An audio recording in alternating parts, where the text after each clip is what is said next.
California high-speed rail might have just been derailed. The Trump administration just recently pulled $4 billion in federal funding from the project, and that could spell the end of it, at least for now. So in this video, what I'm going to do is tell you exactly what happened, the big story in the news, and we're going to go through the timeline of how we got here and explore what this project is and why the federal government decided to pull this money away. And then lastly, we're going to talk about what could happen next with the project. So without further ado, let's get into it. Bad news for California's ongoing high-speed rail project. Yeah, the federal government is pulling $4 billion in funding. Transportation Secretary Sean Duffy says not a single track has been laid after 16 years and $15 billion spent. He calls the project over budget, behind schedule, and mismanaged. Governor Gavin Newsom issued a statement in response. He reads in part, with projects like the Texas high-speed rail failing to take off, we are miles ahead of others. We're now in the track laying phase and building America's only high-speed rail. California is putting all options on the table to fight this illegal action, end quote. And that's going to be one of the hot topics tomorrow night on our political show. The Issue Is with Alex Michelson, who is joining us this morning. Alex, hi there. Good morning to you. All right, so that gave you the basic breakdown of what just happened, but I also want to go straight to the source and show you. So this right here is straight from the US DOT, and you see the title, Trump's Transportation Secretary Sean Duffy pulls the plug on $4 billion for California high-speed rails train to nowhere. And it says, Transportation Secretary Sean Duffy announced that the Federal Railroad Administration has terminated $4 billion in unspent federal funding for the California high-speed rail. It said after 16 years and $15 billion spent, not one high-speed track has been laid. $135 billion projected cost could buy every San Francisco and LA resident nearly 200 round-trip flights between the two. And then it says, this is California's fault. Governor Newsom and the complicit Democrats have enabled this waste for years. And federal dollars are not a blank check, and they come with a promise to deliver results. After a decade of failures, California high-speed rail's management and incompetence has proven that it cannot build their train on time nor on budget. And it says, President Trump and I will always fight to ensure your tax dollars go to projects that accomplish great, big, beautiful things. All right, guys, you just heard it directly from the horse's mouth. Now, that's the current news on what just happened with high-speed rail, but I want to take you guys through so that everyone understands how we got here and what this project was this whole time. So let's take a look here. So first, I'm gonna give you a breakdown of the timeline of events of how this all happened. So this was originally proposed as a high-speed rail line connecting San Francisco to Los Angeles in phase 1. The speeds were going to be up to 220 miles per hour, and it was going to run for approximately 494 miles. It was going to take 2 hours and 40 minutes of total travel time between San Francisco and Los Angeles. Now, this was approved by voters in 2008 with a projected cost of $33 billion and was to be completed by 2020. There was also a phase 2 that was to extend to San Diego in the south and Sacramento in the north. So now I want to give you a timeline of the cost increases, because you're probably wondering, how do you go from $33 billion to $100 billion more and be 5 years behind schedule for completion? So let's take a look at the timeline of the cost. So as you see, in 2008, this was the original phase 1 prediction, $33 billion that was approved with an original estimated completion by 2020.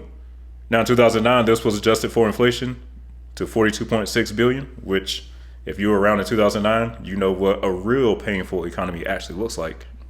It was a lot of pain back then, so that makes sense, $42.6 billion. Now in 2018, estimates increased from a low end of $63 billion to a high end of $98 billion. And then by 2020, the price of the total route has been estimated again at $87 billion. And then in July 2025, which is what we have right now, the cost estimates have ballooned to over $100 billion to $128 to $135 billion. That is absolutely insane. And now it says current iOS, which is $28 to $38.5 billion. Now I want to talk about the iOS because that's what's actually under construction, this segment between Bakersfield and Merced. Now the purpose of this segment was to scale it back once they realized that getting this done from San Francisco all the way to LA was probably not feasible on that timeline or with the costs that they estimated, they decided to focus on Bakersfield to Merced.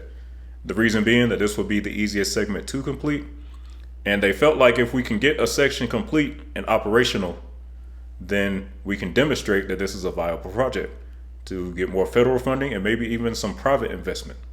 So that's what the focus has been on. That's where the money has actually been spent on trying to get this segment from Merced to Bakersfield built. So now you're probably asking, what has actually been built then if no tracks have been laid?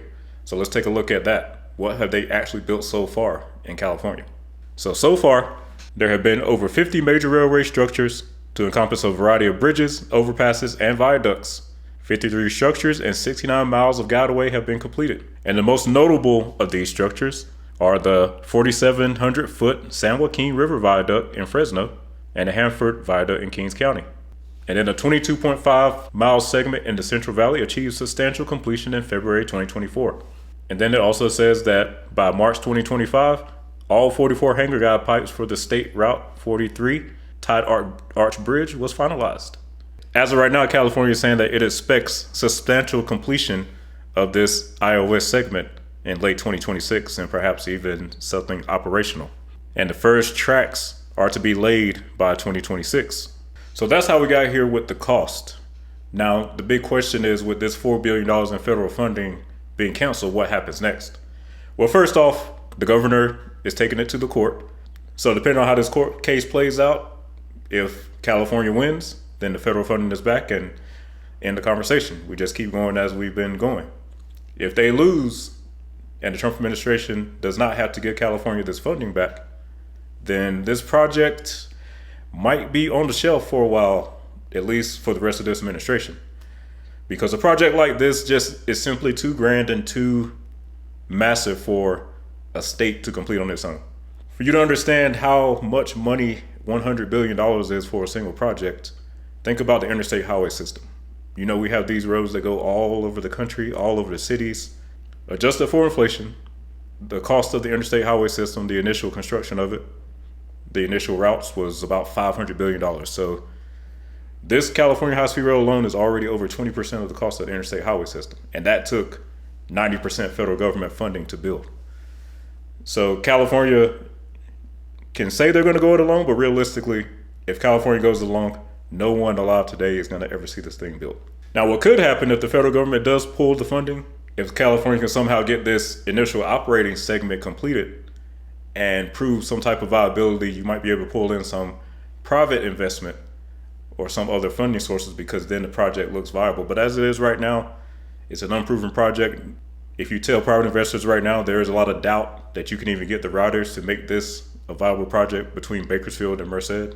There are a lot of questions with this project. And we would all love to see the US get its first real high-speed rail, but at the way this is going, the project hasn't been managed properly. The costs are out of control. So we're just gonna have to wait and see. And hey, maybe if California can't get it done themselves, Brightline's doing a pretty good job in Florida, and they seem to be getting that route built up to Las Vegas is under construction right now. So maybe Brightline should take over the California high-speed rail after they build out their Vegas rail. But you guys let me know what you think. Me personally, I think this project is on the shelf for the rest of the Trump administration. And depending on who wins the next election, that might be it. But yeah, let me know what you guys think. That's California high-speed rail, $4 billion lost. Thanks for watching, and I will see you on the next one.